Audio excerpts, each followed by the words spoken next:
It is Virginia. It is Northwestern. This is on Friday, 5 on CBS Sports Network. Before we get into our picks, we always like to turn to our guest here. So, Zach, the floor is yours. I guess Dan and I can rattle off questions. Usually it's me, but Dan, you're a Virginia guy as well, so I know you've got them. But I will start off first with early game for Virginia this season. We know that Virginia wants to be back. I know Northwestern doesn't scream crucial win by any means, but how important do you think this game is for UVA early on in the season?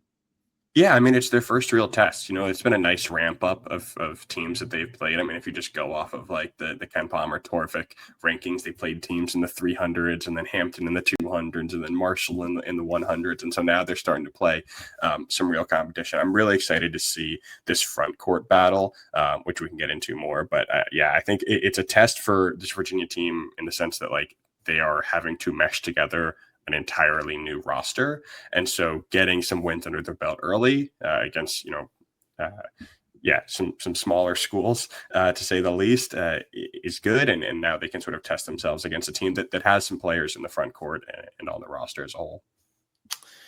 Who do you think is the guy on this team, basically? Because I think going into the preseason, a lot of the takes were around Malik Thomas, lit it up at San Francisco. I think there was a very low chance that he was not going to be at least a good to great player in the ACC. But so far, I think he's been somewhat underwhelming in, again, games where he hasn't played a bunch of minutes, has played against lower tier competition. I think Testa Ritter has been basically the prominent piece offensively, at least so far. Do you think that kind of continues? Do you think now that they're playing a power conference team that Test is the guy, or do you think Malik Thomas kind of emerges now that the competition is kind of picked up?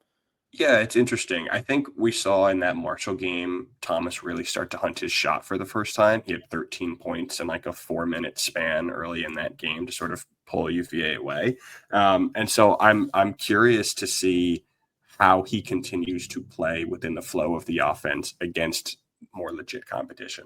DeRitter sort of has dominated with his physicality, and I don't think that's going to go away as they play some tougher teams, or some bigger teams specifically. But I think we might see Thomas take a little bit of a step up, DeRitter a little bit of a step back, but there's still a really good 1-2 punch with scoring in the backcourt and also a guy who can produce up front.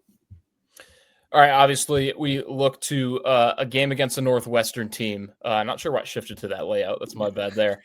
Game against a Northwestern team that has some pretty good forwards playing, right? Nick Martinelli, you got Arrington Page.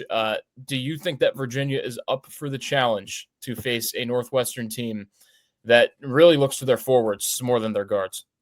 Yeah, I think they are.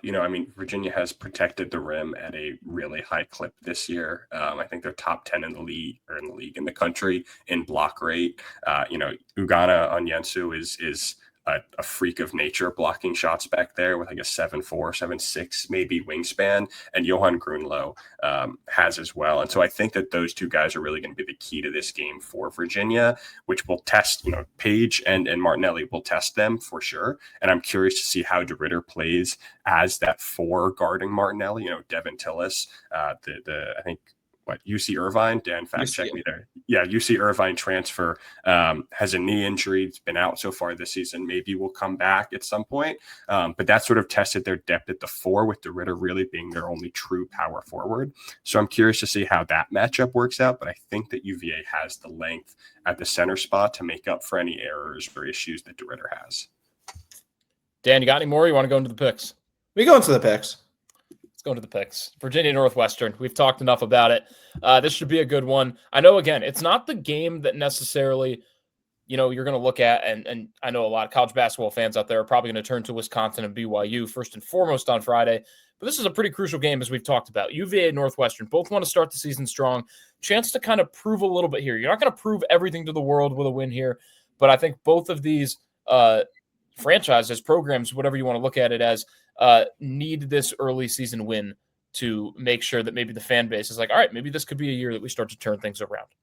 So with that, Zach, who do you have in this one? Do you believe that Virginia can pull out the win over Northwestern?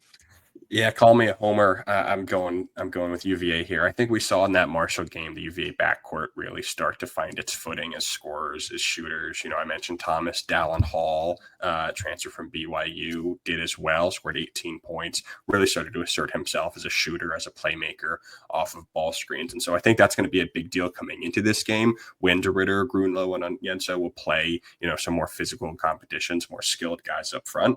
And so, yeah, I think this Virginia team is really complete. There aren't that many holes on this roster. And I like the way that Odom has built his scheme to complement the personnel and also built the personnel in the offseason to complement the scheme that he wants to run. So, yeah, I have faith in this Virginia team. I think they're going to continue to shoot the ball well. And I think those guys up front are special. Yeah, I have the same sentiment. In these first 4 games, I just haven't really seen any clear flaws, any clear reasons that you could exploit this Virginia Cavaliers team. And for that reason, I'm going to go with the Hoos as well. I like what they've done with the rotations, right? It's very rare that a few games into the season, there's 0 complaints or very minimal complaints about a lineup rotation. It seems like that's always a fan base's number one thing to kind of get in on. And, we'll see once the minutes actually become meaningful if that sustains. But I like the Hoos.